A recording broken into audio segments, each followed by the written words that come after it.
तुमने मेरा अंदर आपके सारी पीछे पीछे पीछे पीछे पीछे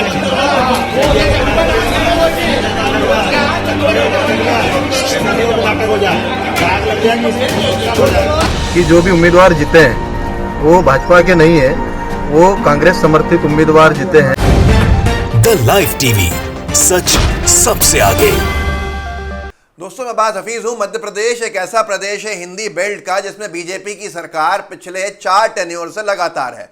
मतलब पिछले 17-18 सालों से लगातार है। बीच में कांग्रेस की सरकार 2018 में आई थी, जिसको बीच में ही गिरा दिया था भारतीय जनता पार्टी की साम दाम दंड भेद नीति ने। लेकिन अब वहां पर एक के बाद एक बीजेपी के साथ खेला हो रहा है, और उस खेले को मैंने आपके साथ साझा भी किया था जब वहां नगरीय निकाय चुनाव हुए थे। मतलब महापौरों के, मेयर के इलेक्शन हुए थे 16 मेयर्स के एक साथ। उसमें भारतीय जनता पार्टी के हाथ से 7 मेयर जो थे वो निकल गए थे, जिसके बाद से हंगामा खड़ा हो गया था कि कांग्रेस ने बीजेपी को कहां ले जाके खड़ा कर दिया। लेकिन अब वो चोट जो है वो गहरी होती जा रही है और एक के बाद एक मामले बढ़ते जा रहे हैं। भारतीय जनता पार्टी कांग्रेस के सामने बड़ी बौनी होती जा रही है मध्य प्रदेश में, और उसके परिणाम है कल वहां पर जनपद पंचायतों के जो परिणाम आए हैं, लोकल बॉडी इलेक्शंस के, और जो ग्रामीण अंचल के होते हैं, रूरल बेल्ट के होते हैं, उसने हंगामा खड़ा कर दिया है कि भारतीय जनता पार्टी कहां पहुंच रही है। यहां तक कि राष्ट्रीय स्तर पर हर किसी ने कहना शुरू किया है कि इस तरह से सरकार बनाना भाजपा को भारी पड़ेगा, जैसा मध्य प्रदेश में 2020 में कांग्रेस की बनी बनाई सरकार को गिरा के बनाया। अब जनता जवाब दे रही है।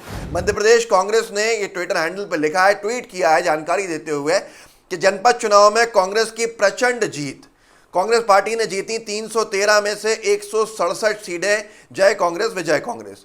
313 में से 167 सीटों का मतलब है आधी से ज्यादा। अब आधी से ज्यादा जो सीटें जीत ली कांग्रेस ने, और जो कम बची हैं मतलब वो बीजेपी उस पर जाके सिमट गई है। भारतीय जनता पार्टी अपने दावे अलग कर रही है, वो बात है, लेकिन उसकी बातों पे अब किसी को भरोसा नहीं है। ये भी एक अलग बात है कि वो बहुत सी बातें कहती है जिस पर न जनता भरोसा करती है, और शायद बीजेपी के नेता भी अब भरोसा नहीं करते होंगे। मामला यहाँ पर शिवराज सिंह चौहान जी वर्सेस कमलनाथ जी। इस पूरे के पूरे माहौल के अंदर बीजेपी वर्सेस कांग्रेस, इन दोनों नेताओं के बीच में जो जंग चली है, उस पूरे मामले के अंदर अब कार्टून ही बनने लगे हैं कि शिवराज जी को कांग्रेस के कमलनाथ जी ने, जो पूर्व मुख्यमंत्री रहे हैं, प्रदेश अध्यक्ष हैं कांग्रेस पार्टी के, उन्होंने पटखनी दे दी है। पटखनी देने का मामला यह भी है कि मध्य प्रदेश कांग्रेस ने एक और ट्वीट किया कि जनपद चुनाव में कांग्रेस की प्रचंड जीत। हरदा, सिंगरौली, देवास, उज्जैन जिले हुए भाजपा मुक्त। मतलब हरदा, सिंगरौली, देवास, उज्जैन ये बड़े जिले हैं, ये मध्य प्रदेश के जिले हैं, और इनके बारे में कांग्रेस का दावा है कि ये भाजपा मुक्त हो गए हैं। जिलों की सभी सीटों पर कांग्रेस का कब्जा। सीधी और शाजापुर जिला में एक सीट छोड़कर बाकी सभी सीटों पर कांग्रेस का कब्जा। अब यहाँ पर एक बहुत बड़ा विषय ये खड़ा होता है कि ये बीजेपी के साथ हो क्या रहा है। भारतीय जनता पार्टी से लोग दूर हो रहे हैं और भाजपा को लोग अब नकार रहे हैं। 2018 के अंदर मध्य प्रदेश में बीजेपी को नकारा था, तो 2019 में महाराष्ट्र में बीजेपी को नकारा था। लेकिन एक एक करके हर जगह पे ये सामदाम दंड भेद से सरकार बनाने में सफल हो गए, जैसा इन्होंने कर्नाटक में किया था। लेकिन अब जब चुनाव दोबारा आ रहे हैं तो बीजेपी की हवा टाइट हो रही है और पैरों के नीचे जमीन सरक रही है कि जनता का इतना गुस्सा, इतना विरोध, इसकी कल्पना शायद बीजेपी ने नहीं की थी। मध्य प्रदेश में जो कुछ हो रहा है बता रहा है कि अगले साल जो विधानसभा चुनाव होने वाले हैं, उसमें मध्य प्रदेश में बीजेपी का सुपड़ा साफ होना लगभग तय दिख रहा है, क्योंकि ये लोकल बॉडी इलेक्शंस हैं। लोगों का कहना है, पॉलिटिकल पंडित्स का, कि इनका झुकाव जो होता है, इनके परिणामों का झुकाव सत्ताधारी दल की तरफ ही होता है, क्योंकि सरकार में वो होते हैं, और सरकार में मुख्यमंत्री ने कई तरह की इस तरह की बातें भी की प्रचार प्रसार के अंदर कि अगर हमें नहीं जिताओगे, अप्रत्यक्ष तौर के ऊपर कहा कि अगर हम नहीं जीतेंगे तो पैसे कहाँ से आएंगे, बजट कहाँ से आएगा। इस सब के बावजूद भी कांग्रेस का इतना अच्छा प्रदर्शन पहले नगरीय निकाय में, नगर निगमों में, और उसके बाद अब जनपद पंचायतों के अंदर, इससे भारतीय जनता पार्टी के जो काडर है उसके अंदर एक बौखलाहट तो है ही, और साथ में डीमोटिवेटेड जो मनोबल गिरना होता है वो भी है। यहाँ तक कि मध्य प्रदेश कांग्रेस के ने जो सूचना अपने ट्विटर हैंडल पर डाली जनपद पंचायत चुनाव के जीतने की, 313 में से 167 सीटें, सर्वाधिक सीटों का, तो उसमें कांग्रेस का जो राष्ट्रीय कांग्रेस का जो ट्विटर हैंडल है, उन्होंने लिखा कि मध्य प्रदेश की जनता स्वाभिमानी है और जनमत को धोखा देने वालों को सबक सिखाना जानती है। जनपद चुनाव में कांग्रेस की झोली में शानदार जीत डालने के लिए मध्य प्रदेश की महनीय जनता का आभार और प्रदेश कांग्रेस को हार्दिक बधाई। अब यहाँ पर सिर्फ यही नहीं हुआ है, बौखलाहट भी आई है सामने। बौखलाहट किसकी आई है? बौखलाहट बीजेपी सरकार के मंत्री की आई है। बीजेपी की मध्य प्रदेश में जिस तरह से बनाई गई सरकार है साम दाम दंड भेद की, उस सरकार के एक बड़े मंत्री जिनका नाम मोहन यादव है। उज्जैन आप सब जानते होंगे महाकाल की नगरी है, तीर्थ दर्शन के लिए बहुत लोग जाते हैं, कनेक्टिविटी अच्छी है, आप में से ज़्यादातर लोग जानते होंगे। उस उज्जैन में महापौर का चुनाव बीजेपी ने 500, 700 या 750 वोटों से जीता, जिस पर आरोप लगा कि जो वोट थे वो वहाँ के प्रशासन ने गड़बड़ करके भाजपा को जिताने का काम किया, इतने कम मार्जिन से। अब वहीं पर जब जनपद पंचायतों के परिणाम आए हैं तो बीजेपी को बड़ा झटका पड़ा है, और बीजेपी को झटका ऐसा पड़ा है कि राष्ट्रीय स्तर की न्यूज़ बनी है। एबीपी न्यूज़ ने लिखा है कि उज्जैन न्यूज़, कांग्रेस की जीत के बाद बीजेपी ने जमकर किया हंगामा, धरने पर बैठे सीएम शिवराज के मंत्री, दिया अल्टीमेटम। और ऐसा वैसा अल्टीमेटम नहीं दिया, आग लगाने की धमकी बीजेपी की मध्य प्रदेश की सरकार के मंत्री ने दी है। जनपद पंचायत हारने की बौखलाहट में सरकारी अधिकारी को, आपको यकीन नहीं आता, एनडीटीवी के वरिष्ठ पत्रकार हैं, मध्य प्रदेश के ब्यूरो हेड हैं अनुराग द्वारी, उन्होंने इस वीडियो को ट्वीट भी किया जिसमें मंत्री महोदय बीजेपी सरकार के धमका रहे हैं और आग लगाने की धमकी दे रहे हैं, आग लगने की धमकी दे रहे हैं।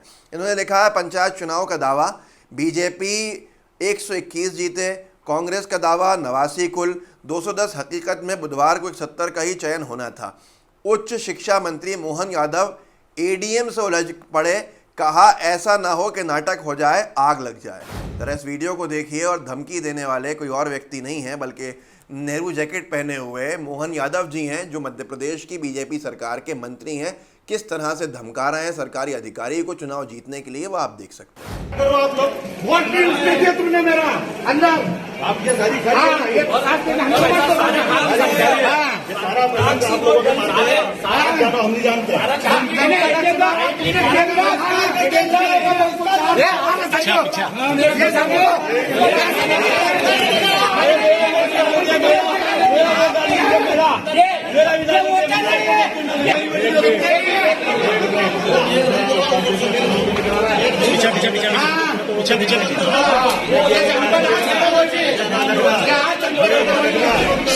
नाटक हो जाए, आग लग जाएगी, हो जाएगा।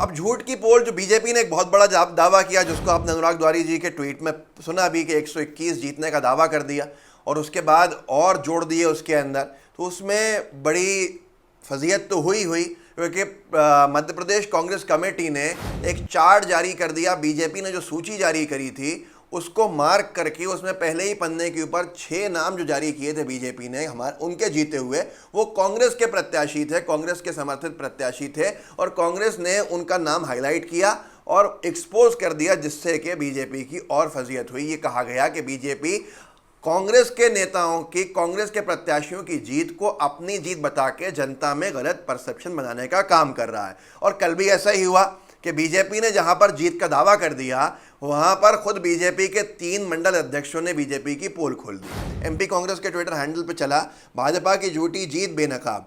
महेश्वर जनपद पंचायत के चुनाव में भाजपा की जीत के झूठे दावों का भाजपा के 3 मंडल अध्यक्षों ने एक साथ खंडन किया। शिवराज जी इस बार तो बेशर्मी के सारे खिताब जीत रही है, करारी हार छिपाना है इसलिए झूठ दिखाना है। ये वीडियो देखिए, और इस वीडियो में, ये वीडियो वहाँ का है जहाँ को बीजेपी का जो स्टेट यूनिट है दावा कर रहा है कि ये बीजेपी ने जीत ली है, और ये जो वीडियो में लोग हैं ये बीजेपी के मंडल अध्यक्ष बताए जा रहे हैं। इन्होंने साफ तौर पे कहा है कि बीजेपी नहीं बल्कि कांग्रेस का प्रत्याशी जीता है, हम यहाँ चुनाव हार गए। देखिए इस वीडियो को। सोशल मीडिया पे एक चीज प्रचारित की जा रही है कि भाजपा का उम्मीदवार ने जनपद महेश्वर में जीत हासिल की है, क्या ये सही है? नहीं, सरासर ये बात झूठ है। झूठ इसलिए है कि जो भी उम्मीदवार जीते हैं वो भाजपा के नहीं है, वो कांग्रेस समर्थित उम्मीदवार जीते हैं। भारतीय जनता पार्टी के दोनों उम्मीदवार चुनाव लड़े थे। हमारा अध्यक्ष, अधिकृत अध्यक्ष प्रत्याशी भाई राजेंद्र वर्मा एक मत से पराजित हो गया है, और उपाध्यक्ष में हमारा छोटा भाई गौरव पटेल धरगांव, गौरव भीम सिंह जी ठाकुर, वो 2 वोट से हार गए। ऐसा है। बाकी जो सोशल मीडिया पे चल रही कि भारतीय जनता पार्टी की यहाँ महेश्वर जनपद पंचायत में जीत हुई है, वो सरासर झूठी अफवाह और झूठी खबर है। मैं इस बात का पुरजोर हम तीनों मंडल अध्यक्ष खंडन करते हैं। आपका शुभ नाम? मुकेश मालवी, भारतीय जनता पार्टी मंडल करई। आपका शुभ नाम? प्रीतम सिंह पटेल, भाजपा मंडल अध्यक्ष महेश्वर। आपका शुभ नाम? मधुसूदन पाटीदार, भाजपा मंडल अध्यक्ष मंडलेश्वर। अब इस सब के बाद से हंगामा खड़ा हो गया है कि भारतीय जनता पार्टी झूठ बोल रही है या सच्चाई क्या है। ये सवाल अपने आप में खड़े हो रहे हैं मध्य प्रदेश में, लेकिन ऐसे झटका पड़ना भाजपा को एक के बाद एक चिंता में डाल रहा है कि अगला विधानसभा का चुनाव में भाजपा कहां जाएगी।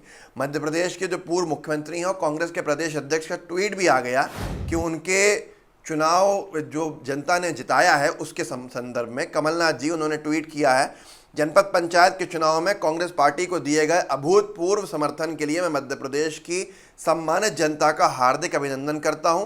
पुलिस, पैसा और प्रशासन के दबाव के बीच आप जिस तरह निर्भीक होकर वोट डाला और लोकतंत्र को मजबूत किया वो सदा अनुकरणीय रहेगा। मैं कांग्रेस पार्टी के सभी विजेता प्रत्याशियों को अपनी शुभकामनाएं प्रेषित करता हूं। जय मध्य प्रदेश की जनता। मतलब यह है कि उन्होंने दावा भी कर दिया है जो कांग्रेस के प्रदेश अध्यक्ष हैं कमलनाथ जी कि उनको जनता ने जिताया है। अब इसके बाद से भारतीय जनता पार्टी खुद सोच में पड़ी हुई है कि वो ऐसा क्या करे जिससे जनता का समर्थन उसको मिल जाए। इस वीडियो को आगे बढ़ाइएगा और बताइएगा कि कैसे उन राज्यों के अंदर बीजेपी को हार का सामना करना पड़ रहा है जहां ज़बरदस्ती वो बिना चुनाव जीते चुनाव हारने के बाद सरकार में आने में सफल हो गए, तो जनता ने कैसे उनको बाहर निकालना शुरू किया है। व्हाट्सएप ग्रुप्स होंगे, उनमें इस वीडियो को शेयर कीजिएगा और साथ में लाइव टीवी को सब्सक्राइब जरूर कीजिएगा। जय हिंद, जय भारत। द लाइव टीवी, सच सबसे आगे।